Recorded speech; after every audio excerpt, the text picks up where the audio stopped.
कहानी की शुरुआत में हमें जैक सली को दिखाया जाता है जो पेंडोरा प्लेनेट पर है, जो ओमाटिकाई लोगों का अब लीडर बन चुका है।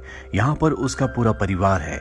जैक सली ने अब 2 बच्चों को भी अडॉप्ट कर लिया है। इसमें से जो लड़की होती है जिसका नाम किरी है, वो जैक की दोस्त डॉक्टर ग्रेस की ही बेटी है। जब वो अवतार के रूप में आई थी तो उसकी बेटी हुई थी, जिसके बाद उसकी मृत्यु हो गई क्योंकि उसने ओमाटिकाई यानी कि इस प्लेनेट के लोगों का साथ दिया था। और अब जैक ने उसे अडॉप्ट कर लिया है। यहाँ पर एक इंसानी बच्चा भी होता है क्योंकि जब इंसान इस प्लेनेट को छोड़कर गए थे तो ये बच्चा यहीं पर रह गया था। और अब जैक और उसकी पत्नी इन सभी बच्चों का ध्यान रखते हैं। जिस तरह से जैक की पत्नी ने एक बार उसे यहाँ पर हर एक चीज सिखाई थी, जैक भी अपने बच्चों को उसी तरह से सिखाता है। एक रात को जब जैक अपनी पत्नी के साथ लेटा होता है, तभी वो आसमान में एक चमकते हुए सितारे को देखते हैं जिसकी रोशनी बहुत ज्यादा होती है। जल्दी इन्हें समझ में आ जाता है कि ये कोई चमकता हुआ सितारा नहीं है, बल्कि ये इंसानों का स्पेसशिप है जो एक बार फिर से इनके प्लेनेट पर आ चुके हैं। अब जो इंसानों के स्पेसशिप होते हैं वो इनके प्लेनेट पर लैंड करते हैं, जिससे जंगल में आग लग जाती है, बहुत तबाही होती है। और अब स्पेसशिप के दरवाजे खुलते हैं जिसके अंदर से इंसान जो मशीन्स के अंदर बैठे होते हैं वो बाहर निकलते हैं। साथ ही बड़ी बड़ी मशीन्स भी होती हैं और इनके सामने जो कुछ भी आता है ये सबको कुचलते हुए लगातार आगे बढ़ते चले जाते हैं। जैक और उसकी पत्नी सब देखकर बहुत दुखी होते हैं, लेकिन वो इनकी मशीन्स और टेक्नोलॉजी के सामने टिक नहीं सकते, इसीलिए वो इनका विरोध नहीं करते। वहीं हमें इंसानों की लैब में दिखाया जाता है जहां पर बहुत सारे अवतार होते हैं और वहां पर जैक सली का भी अवतार होता है जो अभी अभी होश में आया होता है और वो पूरी तरह से बेकाबू होता है। उसे बताया जाता है कि आप कर्नल है, आपको मार दिया गया था, जिसके बाद हमने आपके डीएनए से इस अवतार को बनाया कि आप इस प्लेनेट पर आराम से सरवाइव कर सको। दरअसल इंसानों ने इस प्लेनेट की तरह के लोगों के बहुत सारे अवतार बनाए होते हैं क्योंकि इस बार वो किसी भी कीमत पर जंग को जीतना चाहते हैं। वहीं हमें जैक सली और उसकी पत्नी और उनके लोगों को दिखाया जाता है जो इंसानों की एक ट्रेन को तबाह कर देते हैं जिसमें बहुत सारे हथियार और इंसानों के लिए खाना होता है। जैक अपने साथियों के साथ उनके हथियारों पर भी कब्जा कर लेता है और अब जब ये बात कर्नल को पता चलती है तो वो कहते हैं कि हमें जैक को खत्म करना होगा। वो इस ग्रह के लोगों का लीडर है, उसी के कहने पर यहाँ पर सब कुछ होता है। तभी यहाँ पर कर्नल की भी सीनियर ऑफिसर आ जाती है जो कर्नल को बताती है कि जब भी हम अपने फ्लाइंग ऑब्जेक्ट उन जंगलों में भेजते हैं तो वहां पर जो उड़ने वाली क्रीचर्स हैं वो उनके ऊपर हमला करके उन्हें तबाह कर देते हैं। ये सुनने के बाद कर्नल तय करता है कि वो अपने साथियों के साथ जंगल में पैदल ही आगे बढ़ेगा।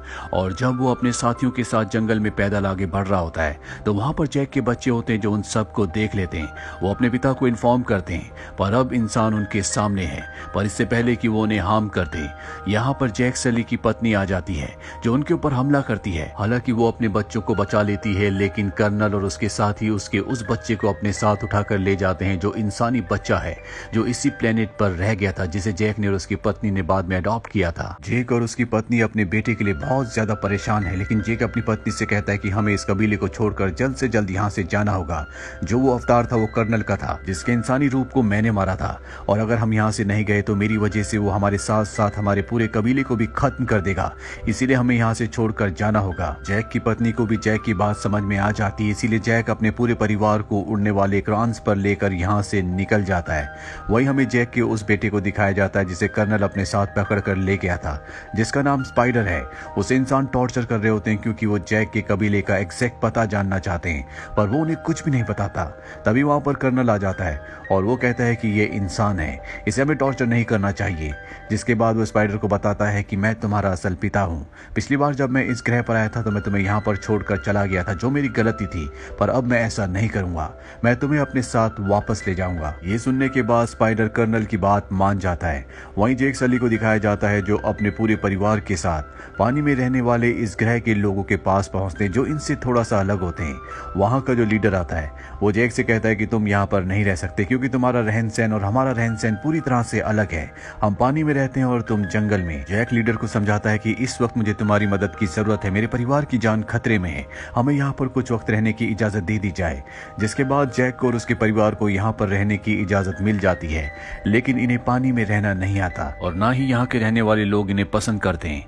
अगली सुबह दिखाया जाता है जहाँ पर जैक की बेटी किरी को यहाँ के बच्चे परेशान कर रहे होते हैं और तभी यहाँ पर जैक के दोनों बेटे आ जाते हैं जो उस परेशान करने वाले बच्चे को बुरी तरह से मारते हैं। जैक यहाँ पर आ जाता है और अपने बेटे को डांटता है कि तुम्हें उन बच्चों के साथ लड़ाई झगड़ा नहीं करना चाहिए था, यहाँ के लीडर का बेटा है, इसीलिए तुम्हें उससे माफी मांगनी होगी। जैक का बेटा ना चाहकर भी उसके पास जाता और उससे माफी मांगता है। लीडर का बेटा कहता है आओ मैं तुम्हें खास जगह ले चलूं, और वो जैक के बेटे को पानी की गहराई गहराइयों में ले जाता है जहां पर एक बहुत ही खतरनाक मॉन्स्टर रहता है और उसे वहां छोड़कर चला जाता है। जिसके बाद वहां पर वो मॉन्स्टर आता है जो जैक के बेटे के ऊपर हमला कर देता है। वो अपनी जान बचाने के लिए इधर उधर भागना शुरू करता है, लेकिन पानी के अंदर उसकी स्पीड इतनी ज्यादा नहीं होती और इससे पहले कि वो मॉन्स्टर उसे खाता, यहाँ पर एक दूसरा पानी का बड़ा मॉन्स्टर आता है जो उसे मार देता है। जैक के बेटे की पानी में रहने की वजह से सांस रुकना शुरू हो जाती है, जिस वजह से वो बेहोश हो जाता है और जब उसे होश आता है तो पानी के ऊपर होता है। वो देखता है कि वो उसी मॉन्स्टर के ऊपर लेटा हुआ है जिस मॉन्स्टर ने छोटे मॉन्स्टर को मार दिया था। दरअसल इसी ने उसकी जान बचाई है। जैक का बेटा देखता है कि उसके शरीर में बड़े बड़े हथियार अंदर गए हुए हैं जिनसे उसे बहुत तकलीफ हो रही होती है। जैक का बेटा उन हथियारों को निकाल देता है, जिसके बाद ये मॉन्स्टर जैक के बेटे को किनारे पर छोड़ आता है। वहीं लीडर को पता चल जाता है कि उसके बेटे ने जैक के बेटे को पानी की गहराइयों में मॉन्स्टर के पास छोड़ा था, इसीलिए वो अपने बेटे को सजा देना चाहता है और जैक का बेटा उसे बचाने के लिए झूठ बोल देता है कि ये मेरा आइडिया था, मैं ही गहरे पानी में जाना चाहता था। ये सुनने के बाद लीडर के बेटे को बहुत शर्मिंदगी महसूस होती है क्योंकि वो उसे मरने के लिए वहां पर छोड़ आया था, जबकि उसने उसे बचा लिया और अब जैक का बेटा भी यहाँ के बच्चों का अच्छा दोस्त बन जाता है। जिसके बाद वो उन सबको बताता है कि पानी के बड़े वाले मॉन्स्टर ने मेरी जान बचाई, लेकिन उस पर कोई भी विश्वास नहीं करता। जैक का बेटा एक बार फिर से उसी मॉन्स्टर के पास जाता है जहां पर वो उसके साथ बहुत एंजॉय करता है। वहीं हमें कर्नल को दिखाया जाता है जो जैक को ढूंढ रहा है। वो किसी भी तरह से उसे ढूंढकर उससे बदला लेना चाहता है, लेकिन उसे नहीं पता कि जैक अपने परिवार के साथ कहां चला गया। और कर्नल ने जैक के एडॉप्टेड बेटे स्पाइडर की मदद से यहाँ के कल्चर के बारे में बहुत कुछ सीख लिया होता है। साथ ही अब वो इकरान के यानी कि उड़ने वाले पक्षी के ऊपर भी बैठकर फ्लाई कर सकता है, जिस पर बैठकर वो स्पाइडर के साथ एक आइलैंड पर पहुंचता है। वहां के लोगों को ये बंदी बना लेते हैं और उनसे पूछते हैं क्या तुमने जैक को देखा। वो जैक की फोटो भी उन्हें दिखाता है, लेकिन वो बताते हैं कि हमने इस शक्ल के किसी भी नावी को यहाँ पर नहीं देखा। कर्नल को इससे गुस्सा आता है और वो वहां के पानी के एक क्रिएचर को मार देता है, जिससे स्पाइडर को बहुत बुरा लगता है। वो कहता है ये सिर्फ मछली पकड़ने वाले नावी हैं, इन्हें कुछ नहीं पता। कर्नल उन लोगों से पूछना बंद कर देता है, लेकिन इस जगह को जलाकर वो निकल जाता है। इसके बाद वो कई और कबीलों के पास जाता है और उसे किसी भी कबीले से कोई भी इंफॉर्मेशन नहीं मिलती। वो कई नावी लोगों को मार देता है और अब जब इस समंदर के रास्ते जा रहे होते हैं तभी इनके सामने समंदर का एक बहुत बड़ा क्रिएचर जो अपने बच्चे के साथ तैर रहा होता है वो आता है। ये उसके ऊपर हमला करके उसे मार देते हैं, जिसके बाद ये उस क्रिएचर के मुंह के अंदर जाते हैं जहां से उसके दिमाग से ये एक लिक्विड निकालते हैं और ये लिक्विड इतना ताकतवर होता है जो भी इंसान इसे अपनी बॉडी में इंजेक्ट करेगा या पिएगा उसकी उम्र बहुत आराम से बढ़ेगी, यानी कि वो बहुत ज्यादा सालों तक जिंदा रहेगा और अर्थ पर इसकी जो कीमत होगी वो करोड़ों डॉलर्स में होगी। अब इस सब के सब लोग यहाँ से चले जाते हैं।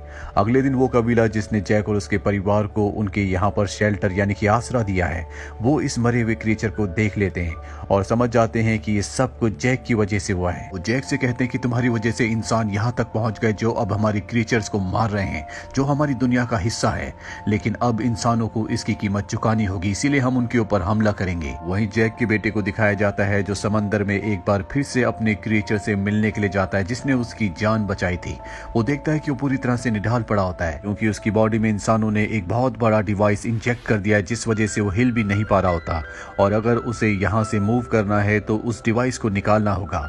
जैक का बेटा और कबीले के दूसरे बच्चे उस डिवाइस को निकालने की कोशिश करने लगते हैं और जल्दी इंसान भी इस जगह पहुंचने वाले हैं क्योंकि वो इस क्रिएचर को जो कि बहुत बड़ा है उसे मार के उसकी बॉडी का वो तरल पदार्थ निकालना चाहते हैं जिससे इंसान की उम्र और भी ज्यादा बढ़ जाती है। जैक और कबीले के सभी लोगों को पता चल जाता है कि उनके बच्चों की जान खतरे में है, इसलिए सब के सब समंदर के उस हिस्से की तरफ बढ़ चलते हैं जहाँ पर बच्चे हैं।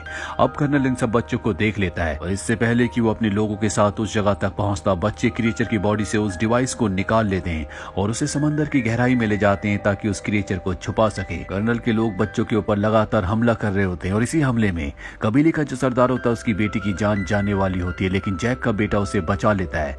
पर अब कर्नल और उसके लोग बच्चों को जाल में पकड़कर शिप में ले आते हैं। जैक भी अपने साथियों के साथ यहाँ पर पहुंच जाता है, लेकिन वो देखता है कि कर्नल ने बच्चों को शिप के फ्रंट पर बांधा होता है, इसीलिए वो उन पर हमला नहीं कर सकता। कर्नल जैक से कहता है कि अगर तुम अपने बच्चों की जिंदगी चाहते हो तो तुम्हें अकेले शिप पर आना होगा और जैक इस बात के लिए मान जाता है क्योंकि वो अपने बच्चों को अपने लोगों को बचाना चाहता है। पर इससे पहले कि वो शिप तक पहुंचता, वो क्रिएचर जो समंदर का सबसे बड़ा क्रिएचर है, जिसकी जान जैक के बेटे ने बचाई थी, वो इनकी शिप के ऊपर कूदकर उस पर तबाही मचा देता है और यहाँ जैक और उसके साथियों को मौका मिल जाता है। वो कर्नल और उसके लोगों के ऊपर अपने साथियों के साथ मिलकर हमला कर देता है। इंसानों के बीच में और नावी लोगों के बीच में घमासान युद्ध हो जाता है, जिसमें बहुत सारे इंसान मारे जाते हैं, साथ ही कुछ नावी लोगों की भी मृत्यु हो जाती है। लेकिन इस लड़ाई में जैक के बेटे की हालत बहुत ज्यादा खराब हो जाती है और जल्दी उसकी भी मृत्यु हो जाती है, जिससे जैक की पत्नी को बहुत दुख होता है और अब वो कर्नल से अपने बेटे की मौत का बदला लेना चाहती है। लेकिन अब भी उसका एक बेटा और एक बेटी जिसे उसने अडॉप्ट किया था, वो दोनों के दोनों कर्नल की गिरफ्त में होते हैं। जैक अपने बच्चों को बचाने के लिए जाता है। कर्नल जानता है कि जैक यहाँ पर आएगा, इसीलिए उसने उसे मारने के सारे इंतजाम किए होते हैं। लेकिन जैक एक ब्लास्ट करता है जिसमें काफी सारे लोग मारे जाते हैं, जिसके बाद वो खुद कर्नल के शिप पर आ जाता है। यहाँ पर जैक की पत्नी भी आ जाती है जो कर्नल के कई लोगों को मार देती है। और अब जब कर्नल देखता है कि उसकी हार हो रही है, उसके लोग मारे जा रहे हैं, तो वो जैक की बेटी की गर्दन पर चाकू रखकर सबको हथियार डालने के लिए कहता है। पर इससे पहले कि सब हथियार डालते, जैक की पत्नी कर्नल के बेटे स्पाइडर, जिसे बचपन से उन्होंने ही पाला था, उसकी गर्दन पर चाकू रखती है और कहती है कि मेरी बेटी को छोड़ दो। कर्नल स्पाइडर को बचाने के लिए उसे छोड़ देता है, जिसके बाद जैक और कर्नल के बीच में एक भयानक फाइट होती है और इस फाइट में कर्नल को पानी में गिरा देता है। कर्नल जब पानी में डूब रहा होता है तभी वहां पर स्पाइडर आता है, उसे पानी से बाहर निकाल देता है, क्योंकि उसने भी उसकी जान बचाने के लिए जैक की बेटी को यानी कि उसी की बहन को छोड़ दिया था। कर्नल चाहता है कि स्पाइडर उसके साथ रहे, उसके साथ चले, पर स्पाइडर उसके साथ रहने से मना कर देता है, क्योंकि वो बहुत ही जालिम इंसान है। उसने कई क्रीचर्स को मारा जो स्पाइडर कभी भी नहीं चाहता था, इसीलिए वो पानी में कूदकर एक बार फिर से जैक की फैमिली के पास चला जाता है, क्योंकि अब वो उन्हीं के साथ रहना चाहता है। जैक की फैमिली भी उसे एक बार फिर से एक्सेप्ट कर लेती है और अब जैक जो जंगल की दुनिया को छोड़कर पानी की दुनिया में आ चुका है, वो अपने बेटे को आखिरी विदाई देता है जिसकी मृत्यु हो चुकी है। उसे पता है कि उसकी अब इंसानों से बड़ी जंग होने वाली है, जो इनके प्लेनेट पर एक बार फिर से आकर पूरे के पूरे प्लेनेट को हथियाना चाहते हैं। और इसी के साथ ये फिल्म, ये कहानी यहीं पर खत्म हो जाती है। उम्मीद करते हैं कि ये कहानी आपको पसंद आई होगी।